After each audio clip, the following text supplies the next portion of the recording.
प्रिय विद्यार्थियों, हम अध्ययन कर रहे हैं भौतिक एवं रासायनिक परिवर्तन।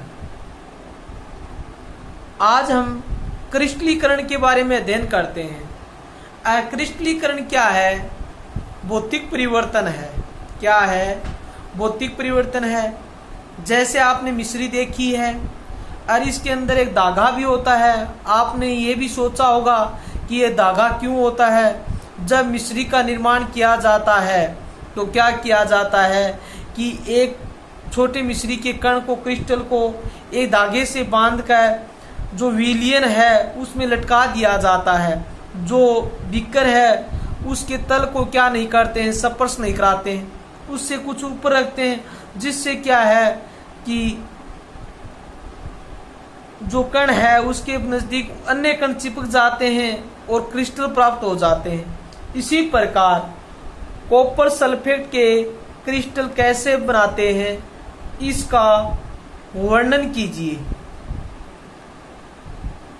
किसी बीकर में लगभग 1 कप जल लेकर उसमें तनु सल्फ्यूरिक डाइल्यूट H2SO4, जो तनु सल्फ्यूरिक अम्ल होता है।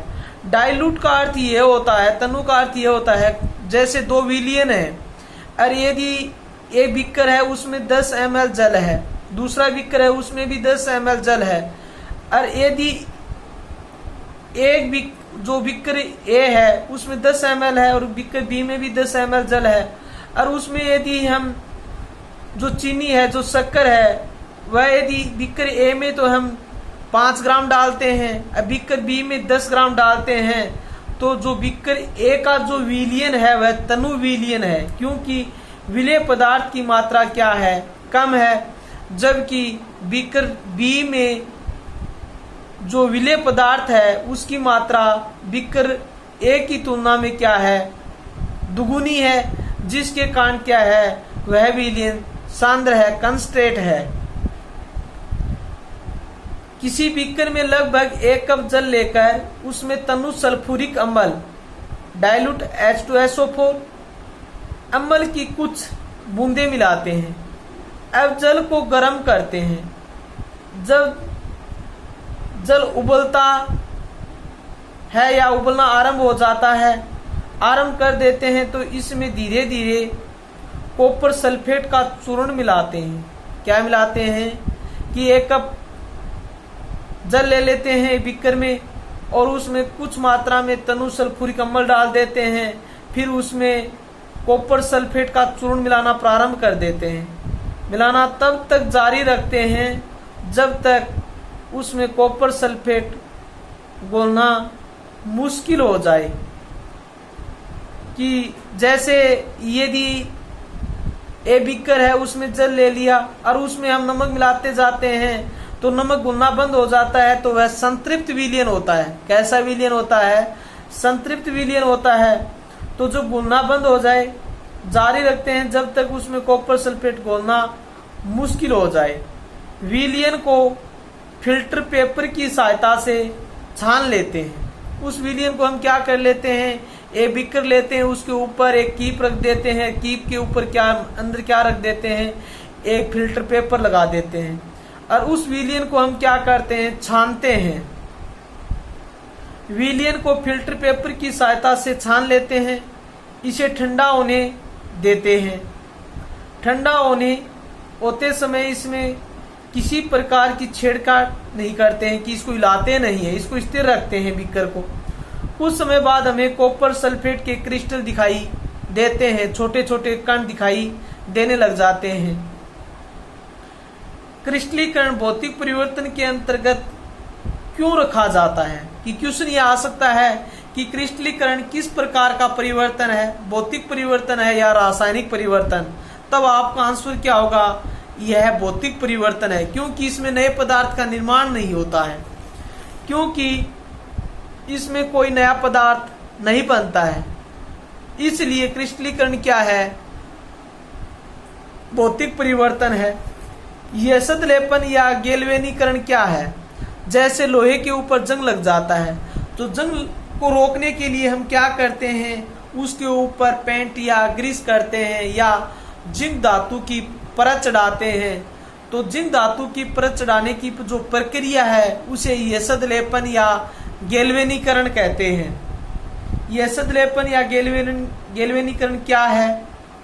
धातुओं को जंग से बचाने के लिए जिंक धातु की परत चढ़ाने की प्रक्रिया को येसद लेपन या गैल्वेनीकरण कहते हैं।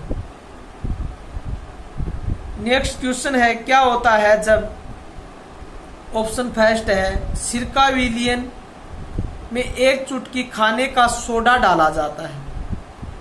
जो सिरका होता है CH3COOH और उसमें 1 चुटकी खाने का सोडा सोडियम बाइकार्बोनेट डालते हैं तो CO2 जो गैस होती है, कार्बन डाइऑक्साइड जो गैस होती है वह बुदबुदाहट के साथ बाहर निकलती है। सिरका विलियन में 1 चुटकी खाने का सोडा डालते हैं तो बुदबुदाहट के साथ CO2 गैस निकलती है। CO2 गैस को चूने के पानी में गुजारा जाता है। चूने के पानी को दूधिया कर देती है, जैसे कि चूने का जो पानी होता है कैल्शियम हाइड्रोक्साइड होता है, और यदि उसमें हम CO2 गैस मिलाते हैं, क्या मिलाते हैं? CO2 गैस मिलाते हैं तो ये आपस में अभिक्रिया करते हैं तो कैल्शियम कार्बोनेट बना लेते हैं।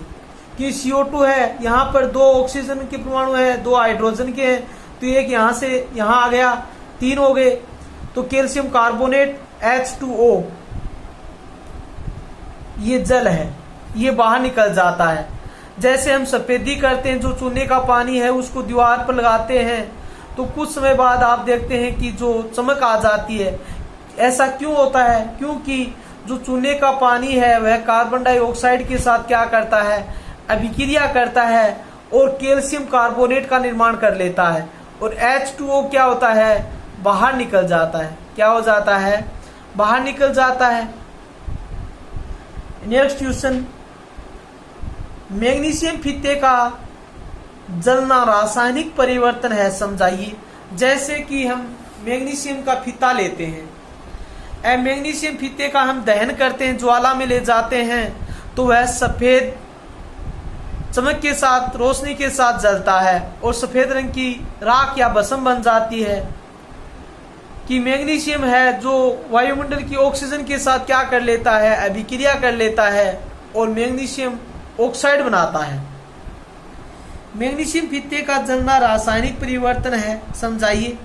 जब मैग्नीशियम के फीते को आग की लौ के संपर्क में लाया जाता है तो यह श्वेत प्रकाश के साथ जलने लगता है और अंत में एक प्रकार की भस्म मानी राख शेष रह जाती है। यह भस्म या राख मैग्नीशियम ऑक्साइड होती है।